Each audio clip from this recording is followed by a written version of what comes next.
Well, good morning. Wonderful to see you on this August day. A little warm for some of us, but that's okay. The Lord's sustaining. We're there in Exodus chapter 18. The text is before you that Mark just read. And so I encourage you to open your Bible, grab a copy of God's Word. If you're there in our overflow this morning, glad you're joining us, or if you're watching online, certainly thankful that you're choosing to worship with us. Let me mention a couple things before I dive into the main part of this sermon. I certainly want to thank our brother Ken for coming this morning. God bless you, my brother. Thankful for the work of the Gideons. How can you not be thankful for a ministry that's getting the Word of God out there? There's power in the Word of God, and God uses the Scriptures and His Spirit to open the eyes of folks, and we're so thankful. So I want to mention on that note, as far as Ken mentioned, and Holly, I think, had even mentioned about if you would like to contribute, there's a couple ways you can do that. One, you could tear off and mail the insert there, but if you're prepared to give today, Brother Holly and Ken will have an open Bible. I would recommend at both of the exits there, and you could give there for the Gideons. Let me also mention, too, this is the conclusion. I called 2 weeks ago for us to fast 2 weeks on certain types of electronic intake. And I'm not going to say too much more about that today. Other than this, if you did that and it was impactful for you in some way, shape, or form, I would love to speak to you at some point after the service or sometime this week on how that impacted you. So would love to hear more about that. Let me go. Let's go to the Lord in prayer one more time, as is our custom. We have 60 seconds of prayer, silent prayer. Why do we do that? We need to seek the Lord, right? It's not that complicated. It's pretty simple, and so we seek the Lord together, and then I'll get us into the sermon here.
Our gracious Father, we're thankful that once again you've given us a chance to be here, a chance to open your word freely and to hear what it is that you have to say to us. And so we pray now that you would speak clearly to us through your word.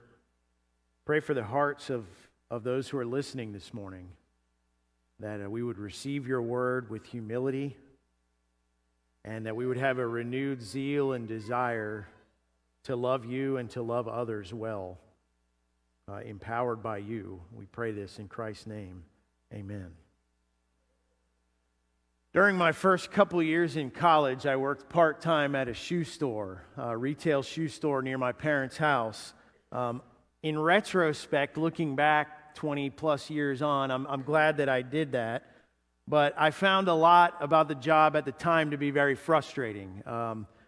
Maybe the worst part of the experience was those times when I had to run the store by myself. It was a small store. We had 3 or 4 employees, and so naturally there would be times when people would be working by themselves in the store. Now, if the store wasn't that busy, not that big of a deal. Actually, it was kind of enjoyable and relaxing. If you didn't have any customers, I guess that's not good for the business, but I didn't mind it. Those times were okay. But when things got hectic, it could be totally overwhelming. And so let me paint the picture of what would take place. We had a single cash register, and so many times what would begin to happen when it got busy and you were working by yourself is that the checkout line would grow and grow and grow. Now, if you had a second or third worker in the store, someone would ring up transactions and someone would bag the shoes and you would get people in and out. But when you're by yourself, you can't do that. You have to do both. And so you're kind of pulling double duty or whatever. And so the checkout line grows because every transaction takes longer. Now, while that's happening, inevitably someone comes up to you and says, "Can you tell me if you have this shoe in a size whatever?" And you're just like, "Okay, I can help you in just a minute." As the length of the checkout line grows to a Guinness World Record length or whatever, sure, I'll help you in a minute. And then as that's going on, the store condition goes from bad to worse. And so people try on shoes and they just kind of throw them on the floor or whatever, throw the boxes on the floor. And the store condition would be terrible because there wasn't someone to go around and kind of clean up everyone's mess. And so that's going on. And then for whatever reason, it seemed like shoplifters had a nose for those times. And so they would realize, oh, wait a minute now, now's a good time to steal some shoes. You don't think people would do that? But yeah, they would do that. And they would have an easier time when you're working by yourself in the store. Now, in the end, everyone except, I guess, the shoplifters would become very frustrated in those times.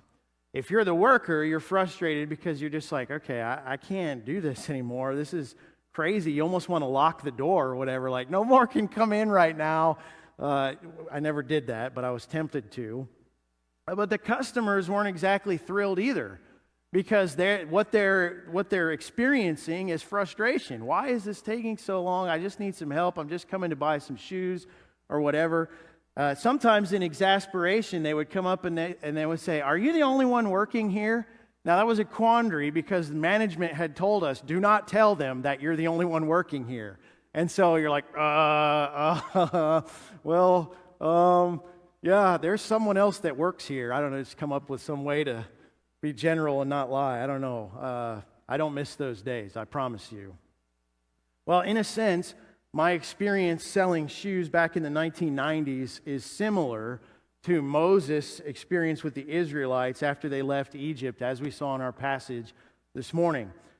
Both of us were trying to do a job by ourselves that required more manpower if it was going to be done effectively. And while it would be wrong to see the Israelites as customers, they're not really customers, there is a resemblance between someone who's frustrated in a shoe store because they're waiting and they can't get any service, and someone who's standing around all day with their family and maybe they've left their animals or whatever and they're waiting on Moses. Come on, how long is this going to take? Because they need resolution to a dispute or something, and they're just waiting in line to get Moses' take on things. What does God have to say about this? They're very frustrated. Now, the situation in many churches today, especially smaller ones, is not unlike that of Moses and the Israelites or me in the shoe store. One or more pastors they're seen as the professionals, so to speak, the ones who know how to do all sorts of ministerial functions better than anyone else. And so as a result, they end up bearing a ministry load that is not only heavy, but at times impossible. This leads to frustration, it leads to fatigue, and it leads to short tenures for pastors. And it also leads, if we're looking at the situation with Moses and we're looking at this, it leads to irritation and a lack of health and growth for churches. Now, ironically, this or maybe it ties in, this mindset of the need for the quote-unquote professional pastor who can do everything under the sun fuels the problem that I identified last week. And so instead of identifying men of godly character who are competent in God's Word, we have to go out and find that charismatic leader who can do everything under the sun because he has to be able to bear the ridiculous load that's put on him. And so that fuels the need. Well, we got to find that exceptionally capable guy, and we ignore red flags in his character.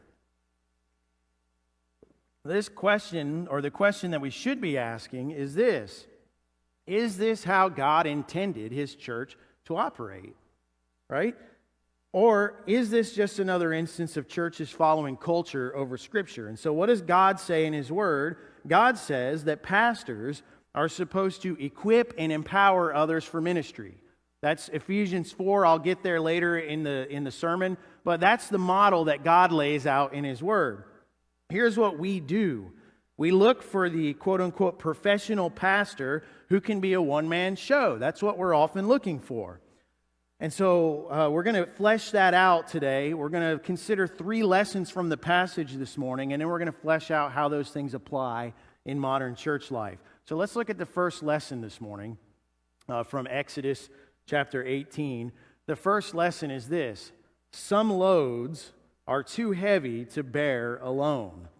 Some loads are too heavy to bear alone. Now, what's the setting for this passage? The setting is the foot or the base of Mount Sinai. This is sometime in the first year after the Israelites have left Egypt. They've been freed from their bondage. They've crossed through the Red Sea, and they're at the base of Mount Sinai. Now, we don't know exactly when this takes place during that time frame. We know that they have not begun their wilderness wandering yet. Scholars debate the exact timing because sometimes the biblical authors did things kind of thematically and not chronologically. And so we don't know whether this is right when they get to Sinai as it appears, kind of how it flows in the text, or if this is some other time. We just know roughly the time frame. There's indicators that could go either way. We see this in the gospel accounts. If you look at the different gospel accounts, sometimes things are in different order because the authors of Scripture sometimes did things by theme rather than by chronology. And so we don't know exactly, we just know it's kind of in that roughly first year after they leave Egypt. We also see in the text why Jethro is there. Who's Jethro? Well, that's Moses' father-in-law, and the reason that Jethro is there, if we look at chapter 18 in a larger kind of context, Jethro is bringing Moses' wife and children back to him. And so at some point, apparently, when Moses had the burning bush experience and then he's going back to Egypt to go confront Pharaoh, at some point in that timeline, Moses apparently sent his wife and sons back to stay with her family. We don't know exactly why. Again, if you read Bible commentaries on this, they're speculating on all sorts of reasons. It could be that he feared for their protection. Or it could be that they were actually having marital problems and they were separated for a season. We really don't know exactly. Again, the text doesn't specifically tell us. But what the text does tell us is that there's 2 very significant things that happen in Jethro's visit outside of him actually bringing Zipporah and the 2 sons back to Moses. 2 things happen. The first thing is that Jethro apparently is so amazed at what God has done in freeing Israel through this man Moses, his son-in-law, just as God had said at the burning bush, that Jethro places his faith in the Lord. Jethro is so amazed at what God's done, and he knew Moses, and he heard about these things, and Moses left, and then what God said would happen actually happened. And so Jethro's eyes are opened. Now, as the priest of Midian, as Jethro that's his role, he almost certainly would have been a polytheist or someone who worshiped multiple gods up to that point. But now, listen to Jethro as he comes to grips with Israel's miraculous deliverance from Egypt. The same chapter, chapter 18, beginning in verse 8. Moses told his father-in-law all that the Lord had done to Pharaoh and to the Egyptians for Israel's sake, all the hardship that had befallen them on the journey, and how the Lord had delivered them. Jethro rejoiced over all the goodness which the Lord had done to Israel in delivering them from the hand of the Egyptians. So Jethro said, "Blessed be the Lord, who delivered you from the hand of the Egyptians and from the hand of Pharaoh, and who delivered the people from under the hand of the Egyptians. Now I know that the Lord is greater than all the gods.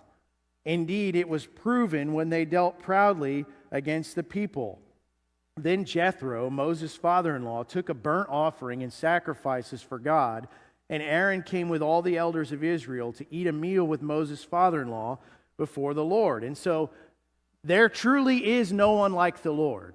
And we could look at tons of scripture that reiterates that exact same theme. If you're curious, just read the book of Isaiah. There's no one like the God of the Bible. Jethro sees that, and he bows the knee, essentially. Yes, he is God. So that's one very significant thing that takes place. The other thing is the thrust of our text. Jethro is there for a time, and he observes a very serious problem in the way that Moses is trying to lead the Israelites. And so what he does is he observes it, and then he provides a more sustainable path for both Moses and the people of Israel. And so Moses is trying to carry a leadership load that is too heavy for him to bear alone. And so it took outside counsel, that of Jethro, for Moses to see that and act on it. Now, to illustrate this point this morning, I want to have Mark come up here with me. Come stand over here, if you would. Mark, I'd like you to grab that vase and lift it up above your head. If you can't do that, the whole thing's going to be busted. I did try it to make sure that no one put some heavy rocks in the bottom of it or whatever. Yes, thank you, Mark. You can put it back down. Okay. Now, I would like you to lift the organ and do the exact same thing, if you could, please. Don't hurt yourself. I don't want to hear about it later, right? I don't want to hear about this. Like, don't hurt your back, okay? Now, if Mark had actually been able to do that, I think we would have recognized that he missed his calling as a superhero or a world-class bodybuilder. You couldn't do it, or at least you're being modest maybe, and you're not showing us.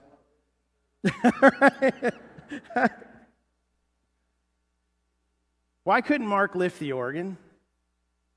It's because some loads are too heavy to lift alone.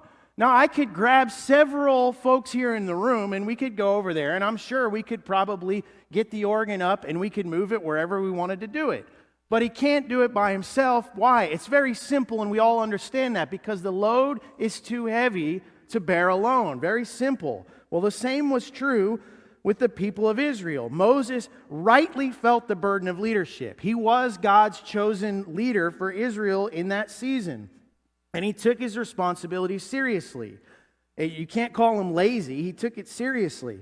He was the one who was to, or had, depending on the timing there, received the law of God, and he rightly saw the need to help Israel apply that law in daily life. And so he took his role seriously. But Moses wrongly assessed the whole of the situation, because somehow he thought that he could meet the needs of the people, judging and teaching them God's law in specific situations. He thought he could do that by himself. And so God graciously sends Jethro with this counsel. Get some help, or you and all the people around you are going to wear out. Get some help, Moses. And so it took Jethro to come do that. It wasn't sustainable for Moses to spend all day, every day, just waiting for the people to come to him, bring the disputes, and then he settles them. And meanwhile, there's this massive crowd just waiting every single day. It says he was there from morning until evening. Jethro says, hey, you can't do this. That's not going to go well in the long term. What's going to come of Moses' family if he does that? What about Moses' own health? At some point, it's going to break down if that's all he does all day, every day. And what about his other leadership responsibilities? What happens to those? And then what is this going to do to the long-term morale of the Israelites? Which, if you read the rest of the books of Moses, you'll see, the Pentateuch, you'll see their morale struggled anyway. And so this would have made it that much worse. So Moses needed help. But that help was not going to come by accident or by chance. And that leads to the second lesson from the text. Second lesson this morning: equipping and empowering others takes time and intentionality. It takes time and intentionality. Think about what Jethro specifically told Moses to do. He says this there in the text in verse 19. Now listen to me. I will give you counsel, and God be with you. You be the people's representative before God, and you bring the disputes to God. And so, in other words, keep being the spiritual leader. Don't quit your day job, so to speak. Keep being the spiritual leader. But then he goes on and he says, then teach them, the people, the statutes and the laws, and make known to them the way in which they are to walk and the work they are to do. And so devote some of your time and energy to teaching the people on a larger scale, so they'll know something of God's law themselves and be able to apply it. And that way they won't have to come to you as much, because they'll get it more, and they'll be able to deal with their own challenges, their own issues. They'll have a better grasp on the law and how it applies to them. And Jethro goes on, he says, furthermore, You shall select out of all the people able men who fear God, men of truth, those who hate dishonest gain, and you shall place these over them as leaders of thousands, of hundreds, of fifties, and of tens. Let them judge the people at all times. And let it be that every major dispute they will bring to you, so Moses isn't completely out of it, but every minor dispute they themselves will judge, so it will be easier for you, and they will bear the burden with you. And so Moses is also to find capable, God-fearing men with integrity. In other words, those who won't take a bribe or use their position or their power to extort people. And he's to create a leadership structure, an org chart, if you will, so that these men can help him judge the people. And so Moses would still handle the most difficult cases, but the smaller ones would go to these other folks that he had appointed. Now it's interesting, just a side note, as we're considering this in light of last week's text, how well the leadership qualifications that Moses is given by Jethro, how those line up with the ones that we looked at last week. Men of godly character who are capable students and teachers of God's Word. I mean, they line up perfectly. It's interesting. It's like a theme is woven through the Scriptures. What type of leader is it that God will use? It's someone of godly character who is skilled in God's Word. And so, again, that's just a side note. Now, if you think about it, it was going to take time and intentionality to implement Jethro's counsel, right? You don't just do that overnight. It's not like one day Jethro says, hey, this is what you need to do, and then the next day you wake up and it's all done, right? It was going to take time for this. It was going to take time to teach the people God's law. It was going to, instead of every day, all day, judging their disputes, now he's got to carve some of that time out to teach the people. So that's going to take some time. It's also going to take time to identify other potential leaders. Who are these ones who meet the character qualifications, and to assess their competency, their capability. How do you know which guy's going to lead the 10 and which guy's going to lead the 50 and whatnot? Well, you're judging somewhat based on their competency. Then you're going to have to teach them enough so that they can instruct and judge others, which again takes time, and you're going to have to empower them in an organized fashion so that everything could function well and everyone doesn't get worn out. That's not going to happen overnight. And during that process, I'm sure that there were some who were frustrated by the transition, right? That's going to happen. If you're expecting to show up and wait your turn in line and Moses is going to get to your dispute because that's the way that things have always run, and now Moses can't devote that time because he's doing it in other ways, that's going to be frustrating for some folks. But it's not going to happen overnight. It's also not going to happen by accident, right? How do you identify and train these folks and put them in the plate? That doesn't just happen. It's not like Moses just wakes up and kind of waves his magic wand and all of a sudden you've got all these other folks in place. My friends, people had to be willing to wait and willing to serve if Jethro's counsel, which ultimately was God's counsel, was going to be implemented. And that leads us to our last lesson. I Googled this I don't know, I did make this up. And I Googled, I'm like, that sounds like somebody else would come up with that. So maybe somebody else did this. I don't know. I Googled it. I didn't find anything. So if you find something, you're like, you plagiarized that. I promise you, I tried to check that. For the whole to function wholly, each part must do its part.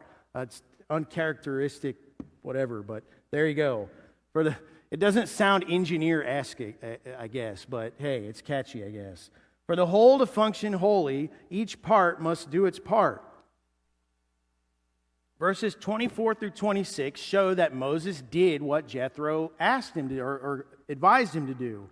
And so that shows that, yes, God was the one who had sent Jethro. What was the result?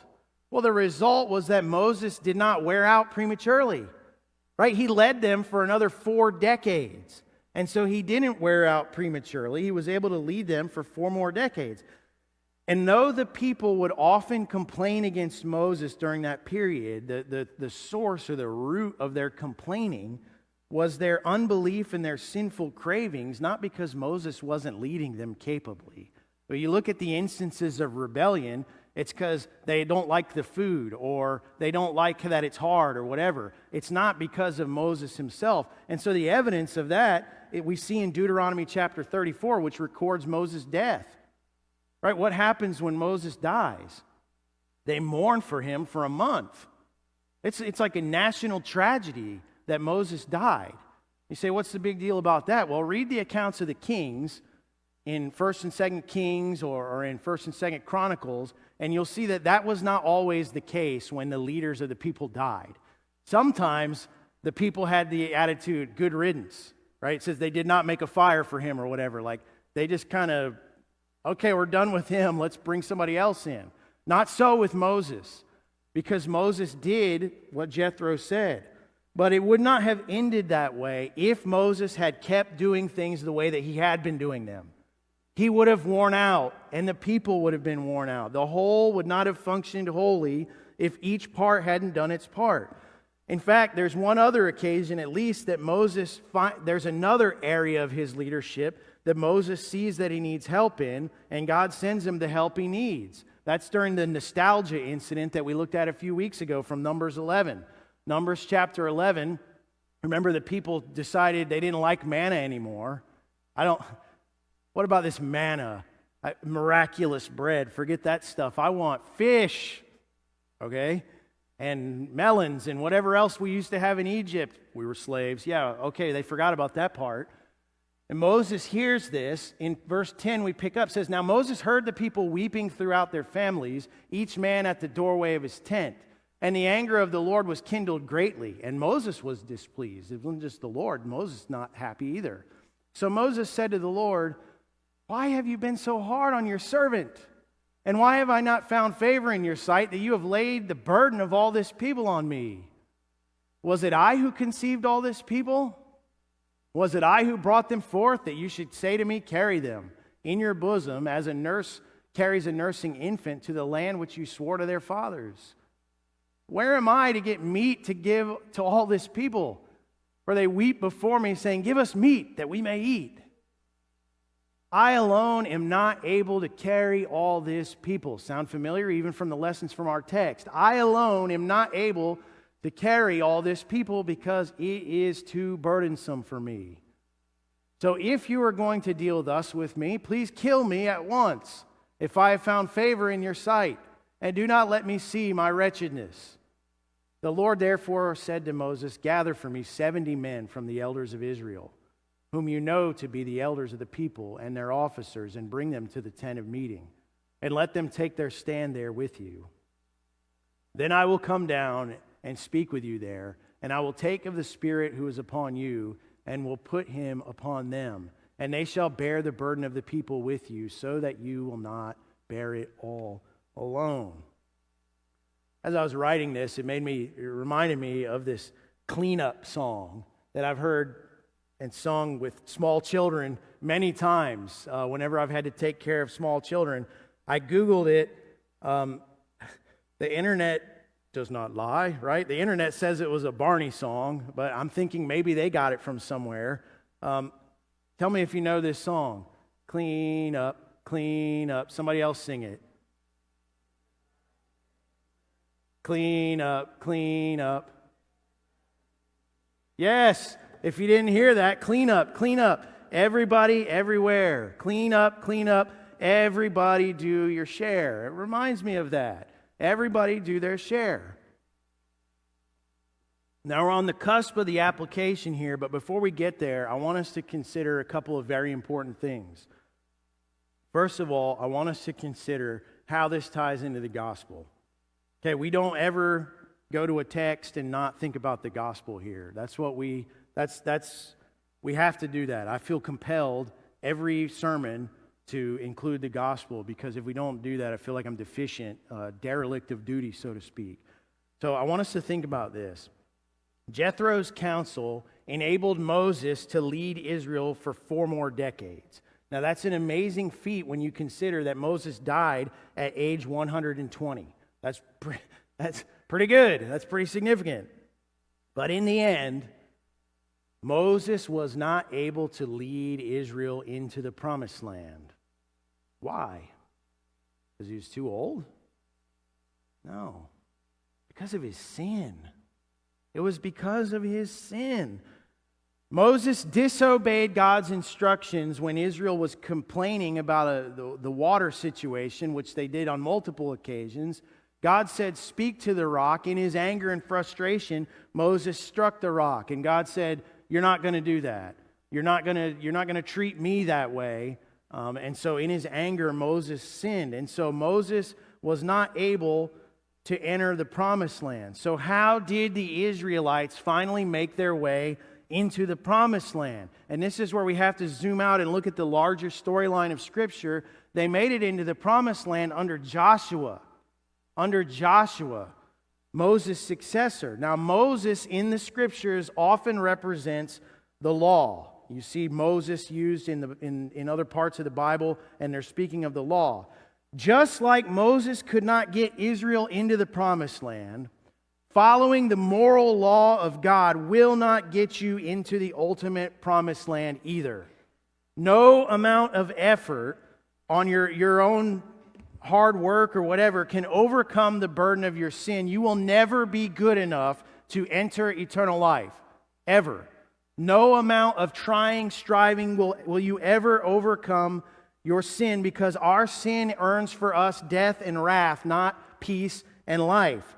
But God has made a way, the only way, because He sent Yeshua, Joshua, Jesus, as it's translated into Greek, essentially, God's one and only Son. He took on flesh, He obeyed God's law perfectly, and then He offered Himself as a perfect, sinless sacrifice so that others could enter that land of promise. Jesus Christ took the punishment that we deserve, and He is the only way into the land of promise, ultimately, is through Jesus Christ. And then Jesus rose from the dead. My friends, He is victorious over sin and death. He is the victor.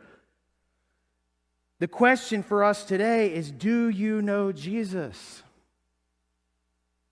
Or are you still relying on your own goodness to get you to the promised land? My friends, the Bible calls us to turn from our sin, from our life of sin, to repent and place your faith in the only one who can save you, and that's Jesus, Jesus Christ. My friend, if you're here today and you don't know Jesus Christ, I urge you, look to Christ and be saved. I would love to speak to you more after the service about that today. One other very brief thing before we get to the application. I recognize that there are some significant differences between Moses' situation and the one that we face in local churches today. I recognize that. For example, Moses' role was not exactly one-to-one correlation to a pastor. Moses is kind of acting like that, I guess, but it's not apples to apples when you're talking about the political and spiritual leader of the nation of Israel versus the pastor of a local church. The size of the group is tremendously different, right? If you read the book of Exodus, chapter 12, verse 37, I don't have it up there, but it says there are around 600,000 men on foot, plus children, and presumably plus women as well. The largest megachurch in America doesn't even approach that in size. And so I recognize that there's some differences there. But what I can say is that the lessons that I've articulated today from the text do certainly apply in a local church if we'll look at them rightly. And any honest pastor can tell you this. So I want us to look at these application points, and they correspond to the lessons from earlier. Application point 1, pastors cannot bear the load of ministry alone. Pastors cannot bear the load of ministry alone. Now, to some, that statement does not make sense. Maybe you've never thought about it before. I want to be charitable here. Maybe you've never thought about it. Maybe you have a distorted or even just a flat-out wrong view of what pastors actually do or what they're supposed to do according to Scripture. I'll address that in a moment. What I can tell you is that anecdotally, I have known many pastors who have felt absolutely crushed under the weight that comes with the pastoral charge. I've known many pastors who have felt that way, yours truly included. Now, some of them end up breaking down, wearing out, and leaving vocational ministry. That does indeed happen on a somewhat regular basis, tragically. Others find a way to make it work in the church, but they end up neglecting their families in the process. And this is a regular theme. There's a reason why PKs has like a bad connotation a lot of times. Many times, it's not always the case, but many times it's because the pastors were too busy with the church and they neglected their own homes. Now, the ones who are able to achieve some sort of workable balance end up being the ones who diligently tend to their own walk with Jesus, and they get the help they need from within the church so that they can manage their church and their home lives well. It sounds simple. It's not easy, I assure you. So why is this load so heavy? I feel like we need to talk about this. Why is the load so heavy? We're not talking about 600,000 men on foot, right, with women and children. So why is the load for pastors so heavy? Well, much of it boils down to modern expectations that churches have of pastors. And I'm sure a church historian could tell you this is not just modern. Now, I'm not saying this to complain. Okay, you may be hearing this, well, it's conflict of interest. You're just complaining or grumbling. My friends, I love this church. I love this church. I came in this morning and was kind of in a foul mood, and I see some of you, and my heart melts. I'm like, okay, I love these people. So this is not out of complaining or malice or something. It's out of love. But I want us to understand, if we added up all of the cumulative expectations that churches often have of their pastors, and I have felt it here for sure, then I'm not sure that Superman could effectively pastor a church, right?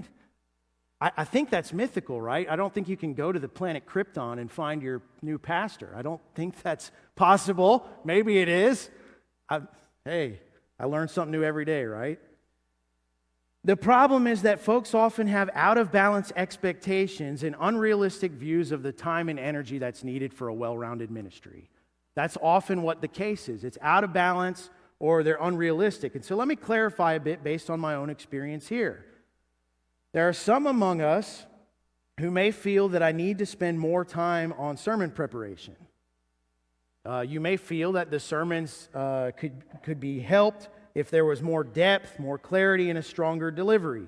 And so in your estimation, I should spend more time on sermon preparation to make that happen. Others are frustrated at times because they feel like we don't have enough events and programs going. And so we need to get this going, we need to get that going, and so therefore you need to spend more time and energy providing leadership so that those things can happen. Then there are others who are offended that I don't spend more time in pastoral visitation. Why am I not devoting more time and energy towards things like that? People think often feel that they need the care that only a pastor can provide. Sometimes maybe that's true, but many times it's not. And then there are those who either need help with specific sin issues, perhaps they need biblical counseling, or they just want to sit and learn more about how to walk with Jesus. And we would just call that discipleship, right? Now, none of those things are bad, of course, and I honestly, Mark and I work together on these things, and we try to divide our time appropriately between some of these, each of these endeavors. But the reality is that pastors have the same 24 hours available to them that everyone else has. I remember one time a guy saw me in the grocery store when we were in Arizona, and he was like, "What are you doing here?" Shopping? Yeah, I got to eat too, and so does my family. It's like, what are you doing here? Same thing you're doing here. I don't know. And it was just kind of a bizarre moment, but it's like, you do that too? Yeah, I do. Actually, I got a mouth and a stomach just like you do. This doesn't even take into account the added expectations that pastors are supposed to manage their households well, or they're disqualified from pastoring. And so you can't pull a Moses and spend all day, every day, from morning until evening just bearing that load, or your family's going to pay the price. And I'm telling you, that happens all the time. Many times that's the case. The church loves a pastor, thinks the pastor is the greatest thing since sliced bread, maybe better than sliced bread. But you ask his family, and they say, "He's never there. Where's Dad? He's not there." and it breeds a bitterness in the children and maybe in the wife too. That's not good, my friends. This doesn't even take into account the spiritual and emotional strain that comes from ministering to people and their suffering and sin. No wonder Paul said this in 2 Corinthians 11. He talks about all the external burdens that he bore, that he's shipwrecked and stoned and beaten and all this stuff. And then he says, apart from some such external things, there is the daily pressure on me of concern for all the churches. He's feeling this. He says, who is weak without my being weak? Who is led into sin without my intense concern? And so he's balancing the time and demands, but he's also feeling the strain because he loves the people he's serving. And when they're struggling, he's struggling. And it's like an emotional roller coaster ride that you're riding all the time. It takes a toll, my friends. So what is the solution? What can be done to help lighten the load of pastors and reduce the frustration of churches? Well, two things would be hugely beneficial. The first one is ensuring that people understand biblically what a pastor should do and should not do, right? I mean, that makes sense, right? What is it that God says that pastors should do? Shouldn't we ask that question? Not whatever everybody thinks a pastor ought to do because brother so-and-so did that way back in the day. What does God say about it? Shouldn't that be how we approach every question? What does God say about this? And we're going to deal with that a little bit more next week. I'm doing a sermon in Acts on deacons, but that's going to come up in the process. So we're going to kind of bypass that this morning. The second one is this: having lots of people to share the load of ministry. Now, the text in Exodus that we're looking at, many people have employed that to justify the need for a plurality of elders or pastors in a church. And I do believe that that is very beneficial for the long-term health and growth of a church. And that this text definitely speaks to that in a sense, provided that the elders are qualified men. Because I've been in a church where we had a plurality of elders that should not have been in that role. And I can tell you from that experience that I would rather bear the burden by myself than with people who should not be doing that. That's worse, actually. It's very difficult. And then, of course, there's deacons who came into existence to help with certain aspects of ministry. And we're going to see that next week. There's a reason why there's deacons, why God provided that. But I think the text in Exodus speaks more than just a plurality of elders or deacons. My friends, there was an order and a structure here behind what was proposed. People were doing their part. People were placed in certain roles according to their capabilities, and they all bore the burden together. They all helped. Everybody did their share, right? And that's how they made it work. And so how are we trying to do this at Rikers Ridge? Well, let me tell you a couple things that we implemented within the last year, and we're still trying to kind of flesh out. One is the org chart. Now, some of you have seen that in a business meeting, and you're like, what? It's a piece of paper. My friends, it's more than a piece of paper. It's a way to try to get other folks engaged at various levels of ministry so that we're all sharing the burden together. It's biblical, my friends. It's good and it's healthy, but it's not fully functional yet. And I know that some have not reacted well to it because they either don't understand the importance of it or they don't like having to go to someone besides the pastor with all their ministry questions. Now, if I send you to someone else, if you come to me, I'm not being rude or because I don't like you. Well, I don't like you, so I'm going to send you to somebody else. That's not the case. It's trying to make this thing work, right? Get everybody involved. And so we need everyone to get involved if it's going to work properly. We also have the family care ministry. Brother Jeff and Rhonda are leading out in that. We heard about that even in the announcements from Mark this morning about the family care ministry and how that can help. My friends, this is designed to involve other people who are gifted in caring for others so that that burden of care is not solely placed on a pastor or pastors. There's only so much reach, right? I can't reach everybody. Mark can't. Mark's got bigger arms than I do, but he still can't reach everybody. But if we have other people who love folks and are gifted in that way, that can help extend the reach and make sure that people who genuinely need care are not being neglected. But here's the deal. One, we need people to be involved in that ministry, of course, because Jeff and Rhonda can't bear it alone, and so we have other folks that are engaged in that. But two, if you're on the receiving end, you have to be willing to receive that and not feel like you got slighted because it wasn't me or Mark that gave you that personal touch at that moment. Because if that is everyone's attitude, then nothing is ever going to change. And so again, I'm saying this out of love. I hope that it doesn't sound like I'm browbeating you today, because I'm not trying to. I love you. That's why I'm saying these things. Now, it's going to take time to get these functioning well, and that leads to our second application point. We're almost done. Equipping and empowering others in the church is essential and worthwhile. Why? Ephesians chapter 4. Ephesians chapter 4. And he gave some as apostles, and some as prophets, and some as evangelists, and some as pastors and teachers. Why? For the equipping of the saints, for the work of service, to the building up of the body of Christ, until we all attain to the unity of faith and of the knowledge of the Son of God, to a mature man, to the measure of the stature which belongs to the fullness of Christ. As a result, we are no longer to be children, tossed here and there by waves and carried about by every wind of doctrine, by the trickery of men, by craftiness and deceitful scheming. But speaking the truth in love, we are to grow up in all aspects into him who is the head, even Christ, from whom the whole body, being fitted and held together by what every joint supplies, according to the proper working of each individual part, sound familiar, causes the growth of the body for the building up of itself in love. My friends, the proper working of each individual part. It's going to take time to get there, but I assure you it's essential and it's worthwhile.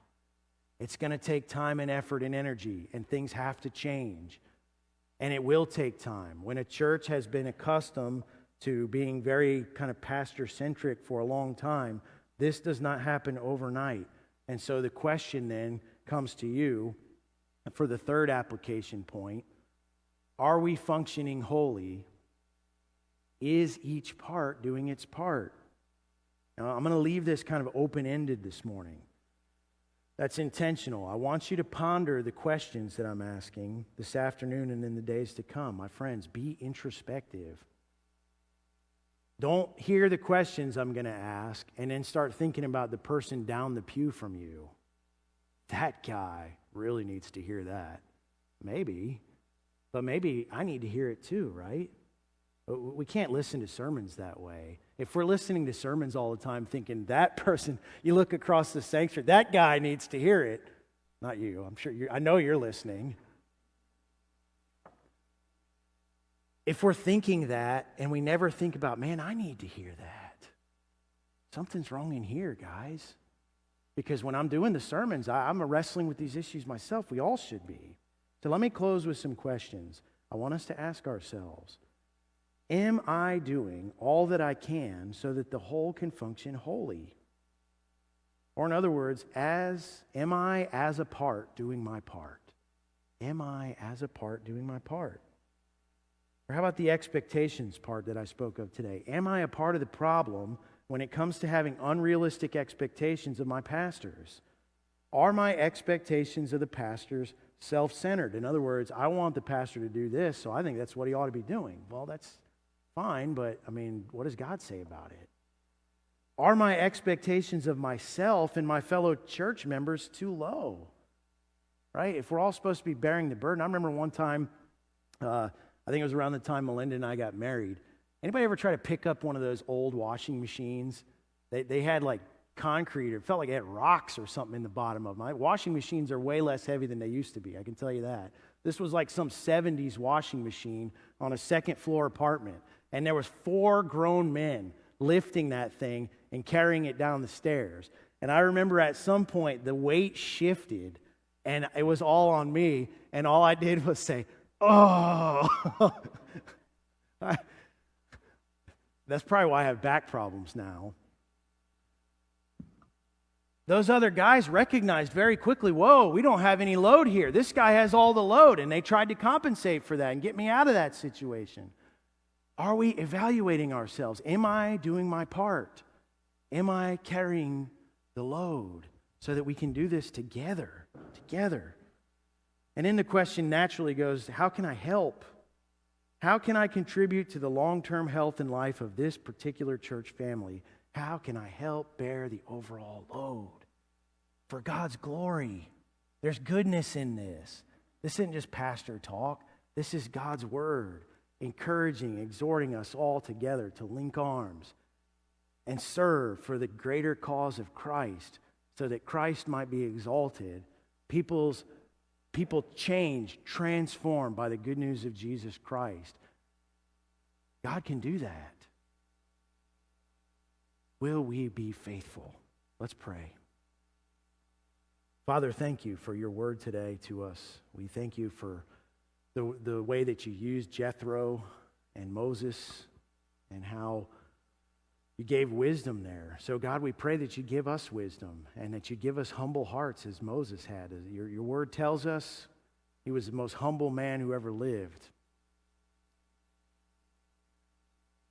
God, we pray for that type of humility, the humility of Christ, the Son of God, who would lower himself, who gave himself, as we see in Philippians 2, offered himself for us.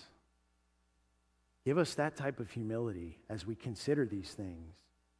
And Father, I pray that you'd stir the hearts of men, women, and children in our midst, that we would have a passion and a zeal and a love to serve you together, because that's what you've called us to do. In Christ's name, amen.